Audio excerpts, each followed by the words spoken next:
And then we just started talking about the donation. And she said, I'm curious, do you have any regrets? Hey there, welcome back. If you don't know who I am, I'm Eloise Drain, host of Fertility Cafe. As a 6-time donor and 3-time surrogate, I've helped many families become whole.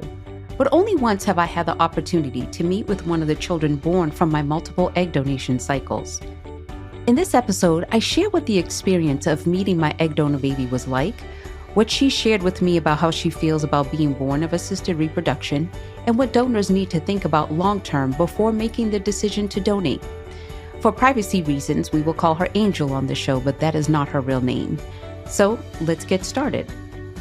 First, let me tell you about my journey to egg donation. I've recorded this in the past, so I'm going to give you a quick rundown. In '98, I became a kidney donor for my cousin. And while I was visiting him in California, I saw an ad in a magazine that I was looking at for egg donation. And I was like, I even asked my cousin that was with me at the time, would she ever consider donating her eggs? And she was like, probably not. But, for me, I was like, it's probably something I feel like I could do, but put it in the back of my mind. About a year and change later, don't remember why I thought about it again, but I remember the ad and I called the agency. And I was assuming that they were going to tell me that I couldn't be a donor because I didn't live in the state. What they told me was that I would be a great donor, but that Black women didn't really have fertility issues. And they don't know how long it would take for them to match me. So I was like, okay, well, just keep me on your database. And fast forward 9-10 months later, I got a call, donated my first journey, and wasn't the greatest experience. So I was like, okay, I'm not going to do this again. And then a couple of years later, I don't remember how I came across that website, task.org, about egg donation and surrogacy. It was a classified ad website and you can add your information on there. So I did. And within a couple of hours, I had numerous emails from women looking for Black donors. So I decided to go ahead and do donation again. But this time I did it independently instead of going through an agency.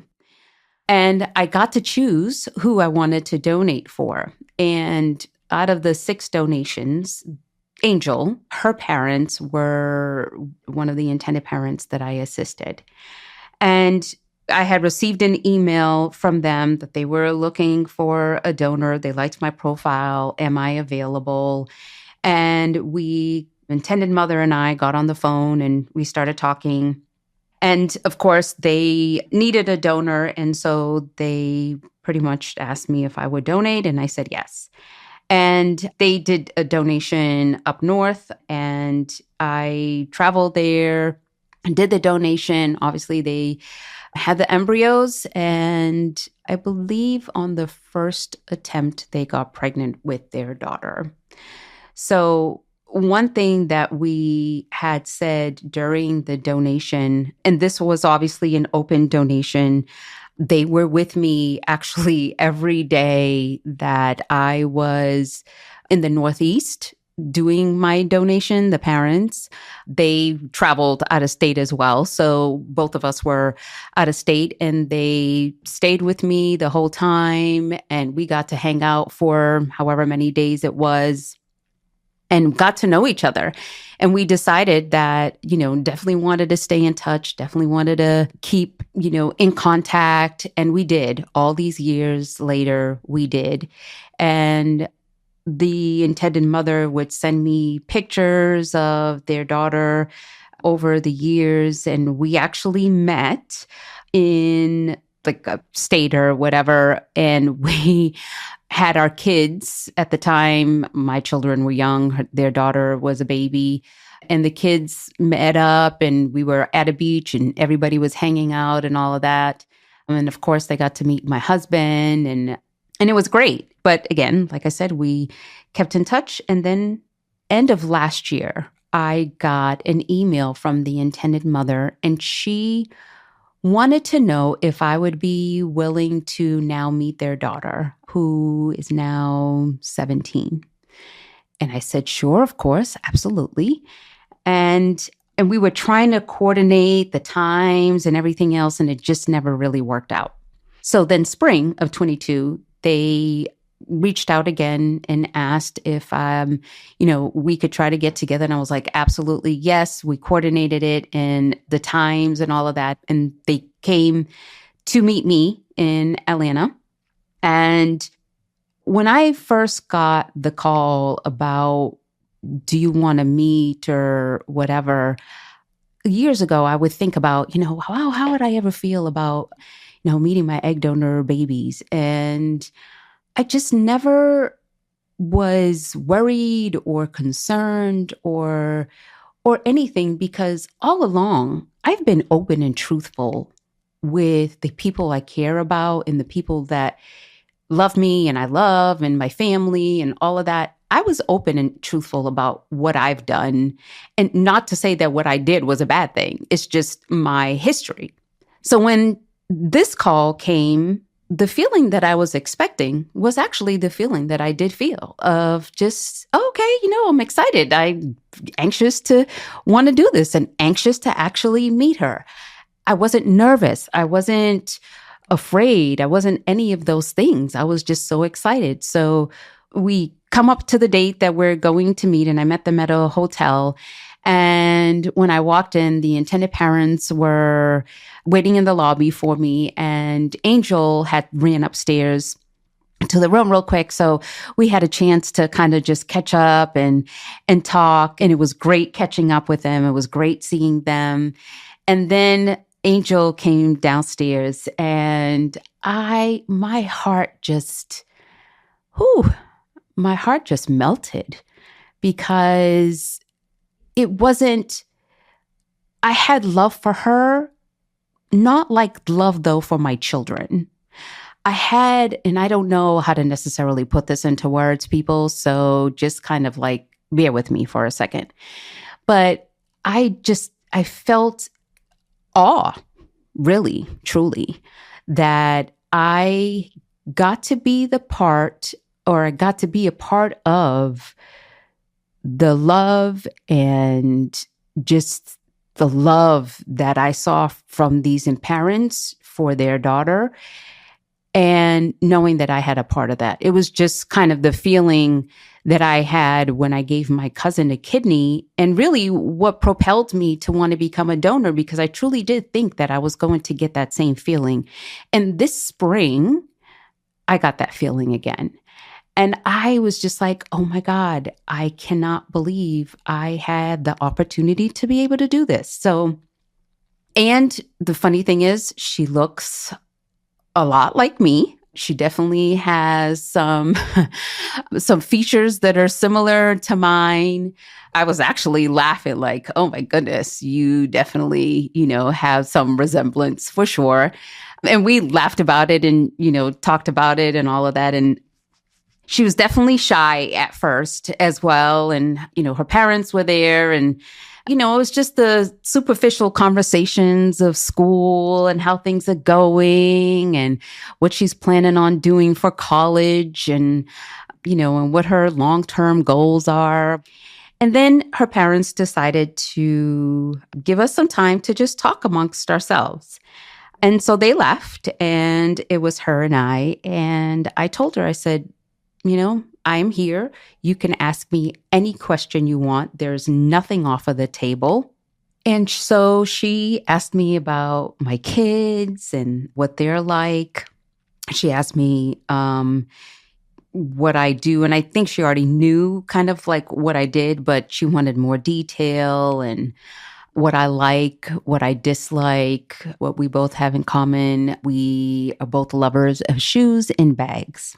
So we definitely got a kick out of, those things of like, it's a bad habit, but, hey, I'm not going to change it for the world. And then we just started talking about the donation. And she said, I'm curious, do you have any regrets? And actually, it was not a question that I was expecting. But I'm like, of course, I thought about this question for a long time. And I told her, truthfully, no, I have zero regrets. I have zero regrets because I knew that this was something that I was supposed to do. Perhaps for other people, they're never going to understand. They're not going to know why. And quite frankly, it's not their business. It's not their business to know why, and it's not their business to understand because it is my path to walk. And so for me, I don't have regrets because I know what I was able to do was to bring another life into this world. And I am a believer. And I do believe that for me, this was something that God had me to do. And so I just knew that what I did was exactly what I was created to do. So I said, no, I don't have no regrets. And I said, well, how do you feel about it? She's like, well, at first I was embarrassed because I didn't really know. I didn't know for a long time. My parents didn't tell me, and then they finally told me, and I was in shock. And then I felt upset and I felt mad. And I always felt that there was something different about me and my mom, but I just never could pinpoint it. And I also was embarrassed about, telling my friends, and I didn't really want anybody to know. And I told one friend, but I swore that friend to secrecy. And I just didn't want to even think about it for a while. And I told her, I said, there's a lot of people out in the world and everybody has their own opinion. But the opinion of one, which is you, is the only one that matters.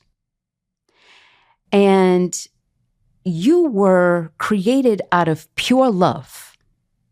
Love from your parents, love from me, even love from the professionals who helped to bring you into this world. You were wanted so desperately that people moved hell on earth to bring you into this world. And then people were saying, well, isn't it kind of weird that your mom is not really your mom? And I'm like, well, but she is your mom, though. What you got from me was DNA. What you got from her is love. And there are plenty of people in this world right now whose person that their DNA makeup was not the person who raised them. It was someone else who gave them everything that they could possibly imagine, which your parents did for you. So don't worry about what other people are saying or thinking, because what you can let them know is, I know I was wanted. You don't need to give anybody an explanation. You don't need to give anybody a rundown of how your life came to be. For what? No one is giving you a rundown of how their lives came to be. So why do you feel like you need to give somebody an explanation? You don't. We spoke for about 30 minutes or so and then headed out, met her parents and said our goodbyes. And I needed to get home because my mom actually had came down from Massachusetts to come and visit. So I needed to get back to the house and they were going to dinner. Well, when I get home, I obviously shared with my family that I, met my egg donor baby. And my mom was like, well, are they still around? And I'm like, yeah, I think they went to dinner. She was like, so why don't you tell them to come over? I was like, oh, okay. So I sent them a text and said, hey, my mom is here. And obviously my husband and kids were at the house. And so wanted to see if you were willing to come over to my house and actually meet my family. And of course, they were like, yes. So after dinner, they came over and it was actually wild to know that there was 3 generations in my household and how it was just such a full circle. This donor baby that I helped create and really didn't know if I was ever going to meet or not meet or even come to fruition is now sitting in my house, meeting my mom, meeting my husband again, even though I know she doesn't remember, meeting my kids again, even though neither one of them remembered. So again, it was just awesome. And just real quickly, my family is Cape Verdean, which is off the west coast of Africa. So as a Cape Verdean, we have our dishes and, certain things that we make that are just, obviously like a Cape Verdean dish. And my mom, when she comes, she will make these Cape Verdean dishes for us. Not to say that I can't make it, but truly it really is time consuming and I just don't have the time for it. But I love eating it. So anyway, when they got there, I asked my mom, I was like, would you be willing to, make one of these dishes for them? And she was like, yeah. So she tells them, like, I'm going to make you this Cape Verdean dish. And she, of course, she makes it so quickly. She whips it up real fast and they love it. And they even took some back with them.